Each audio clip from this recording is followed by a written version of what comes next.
Hey guys, this is my second video in my 1L series on tips for 1Ls, and I guess this video is pretty applicable to anyone in the world who is trying to save money or just be a little financially smarter. My first tip is to shop smarter. And by what I mean by shop smarter is you don't need to buy the most expensive, I don't know, wallet or the most expensive makeup or home decor or whatever you're shopping for. You need to do it a little bit better, because I'm not going to tell you, you can't buy anything until you get a job in the summer.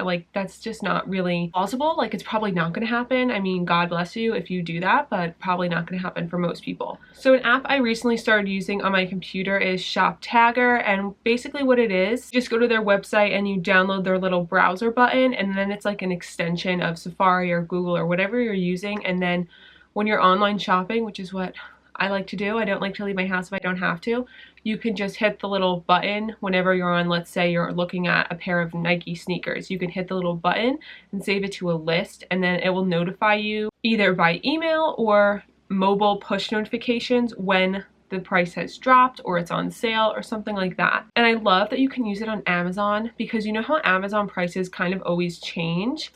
You can get a notification when something on Amazon is lowering their price. And guess what? I saved $5 on my Blue Book because last year I rented a Blue Book. Never rent your Blue Book. Buy it. I rented a Blue Book. So I needed to buy another one, or I needed to buy one this year. And I got to save money because I use ShopTagger for that. You can literally use it for everything. So I'm going to have a little screen tutorial next to show you how to use it and how to download it. So you first go to the ShopTagger website and just hit get the button. And then you download it into Google Chrome or whatever you use. And then you go on literally any website. This is Target, for example, and you find the item you want to save for later, and you do notify when and add it to the list that you want that item on. So I did home decor, and that's it. You'll get a notification, either email or push notification, when the price changes. And then when you go to the actual ShopTagger website, you can make your own list. So I have back to school, which is where I have clothes, shoes, the Blue Book, and then I have home decor. So I have different things, mainly from Target, because they have really cute home decor right now. And then you'll get notified when the price changes or something comes back in stock. So if you guys want to use ShopTagger, I'll have a link in my description, the first link right there, and you can sign up. It's completely free and definitely great if you're trying to save money, but you still want to buy things. You just don't want to buy things at full price like I do. So yeah, that's my first tip, is to shop smarter, shop less, spend less in general. And playing right off of that is my second tip, which is if you have a credit card, leave it at home. And this is a good tip for, I think, everyone who is trying to save money, or just everyone in general. When I bring my credit card out with me, I feel more inclined to spend more money, because I'll be like, oh, I'll just put it on my credit card. Oh, I'll just put it on my credit card if I'm at a restaurant, or if I'm at a bar, or if I'm just shopping. If I have my credit card, I will spend more money than I would if I didn't. I leave my credit card in my drawer at home, and I don't bring it with me anywhere. The only time I will use my credit card is online, because I have it at home. But then even after that, I pay everything off at the end of the month. I'm not even going to talk about credit card debt, because that could be its own entire video. But don't bring your credit card with you, unless that's your only form of money, and you have something set up that you pay it off or someone else is paying it off. That's different. But I'm just talking about if you have a debit card and a credit card and this and that, leave your credit card at home. Trust me, it saved me so much money. And then playing right off of that tip is to use cash for things like coffee and food. And this is a tip I don't remember where I heard this, and maybe it's the people who do the Dave Ramsey method, because they're all about cash. But I used to take out $20 at the beginning of the week. This was in college, not now, but I used to take out $20 at the beginning of every week, and that would be my money for coffee and food. Usually I would eat most of my meals at home, so I wasn't really spending money on food, and I had a meal plan at college, but for coffee specifically, my $20 had to last me the whole week. So if I wanted to get 2 Starbucks drinks in one day, that was already half my money was gone. So using cash really makes you realize oh crap, it's Wednesday and I already spent $20 on coffee. You don't want to do that. And I do that, and you guys know if you watch my vlogs, all my money pretty much goes to coffee and food. So if you use cash, it's a much easier way, first of all, to keep track of how much money you're spending and to lower it. Because I know sometimes I'll log into Wells Fargo and be like, wow, I charged like $3.36 like 800 times to my card this month. Like, what was I doing? Because $3 doesn't seem like much at the time, but when you log in and you spent way too much money at Dunkin' Donuts, things get alarming. My next tip, which again could be applied to pretty much anyone, is to pack your breakfast and lunch.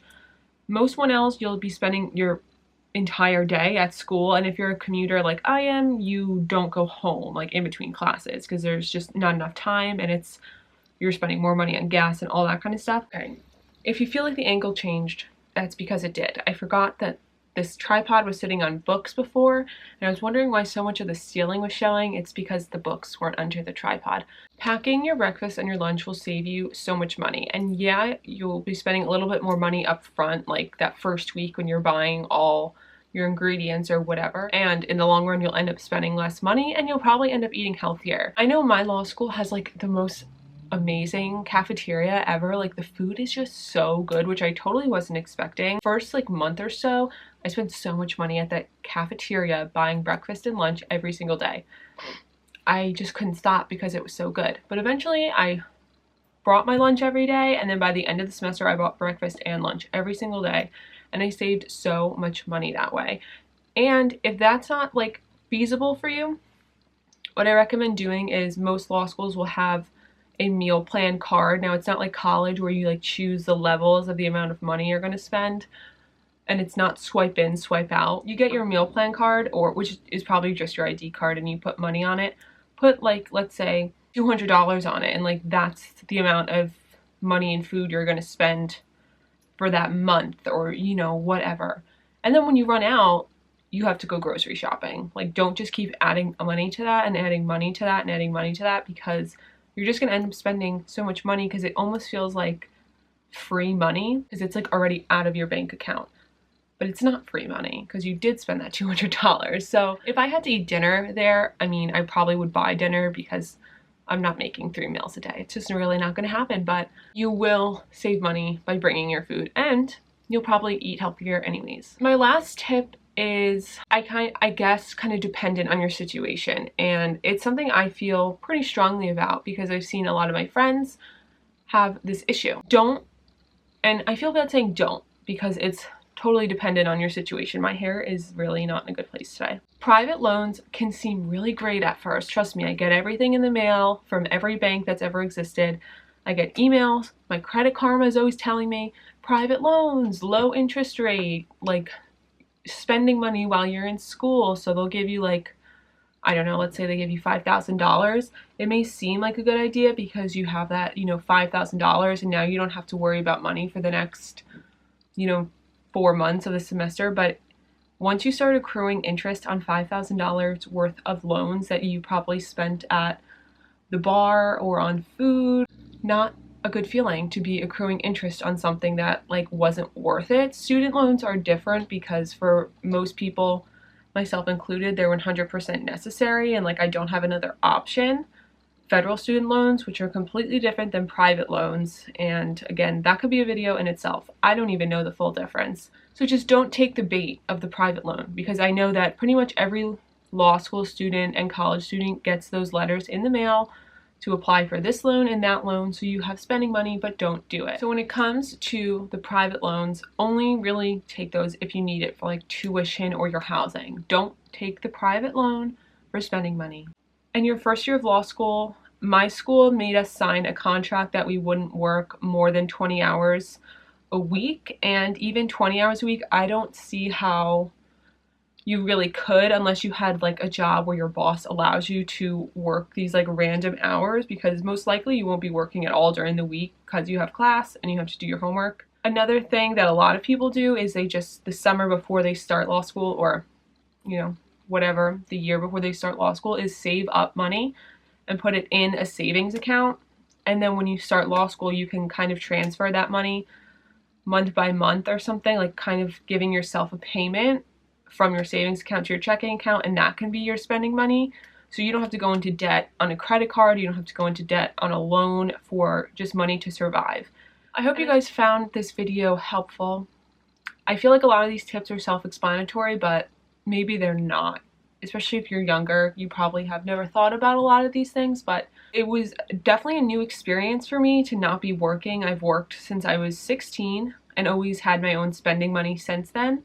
So it was definitely a new experience to not be having any income, and I was very lucky that my YouTube account kind of grew and took off pretty much when I stopped working. I think my YouTube really took off in around September. So I was able to actually make my own income, but my plan while I was in my first semester was to do that, like pay yourself through your savings account situation. I know a lot of people feel certain ways about sponsored videos and sponsored posts, but at the end of the day, if it's an app or a brand or something I use or something you guys would probably like, and it's a good app or program or brand, whatever, I don't see any harm in any YouTuber doing a promotion because it helps both parties and it helps the viewer as well. And sponsored videos are the main way that I paid my way through my first year of law school, and it's the main way I will pay for my second year of law school. Because if you follow me on Twitter, you would have known that I just spent almost an entire paycheck on all these textbooks that I have my tripod stacked up on right now. I thought that my second year of law school would be less expensive than the first, but it's actually more expensive. So yeah. But those were my 5 tips on finances while you're in your first year of law school, but really can be applied to pretty much anyone. I hope you guys enjoyed and took something from this video. Give it a thumbs up if you did. Leave me a comment down below if you liked it or if you have any questions. There are going to be more videos in this series. I'm just not sure what topics to do next. So if you have a suggestion of a topic you'd like me to talk about for tips for 1Ls, then let me know. That is all for today's video. I think next week I will be uploading my first law school vlog for my 2L year, and I know you guys are really excited for my law school vlogs again, and I am too, so stay tuned next week for a law school vlog. I'm sure I'll post something in between. I don't know what yet, but thank you guys for watching. Give it a thumbs up if you enjoyed, and I'll see you again in my next video. Bye. I don't know what you've been told, but the sky right here is gonna rule the world.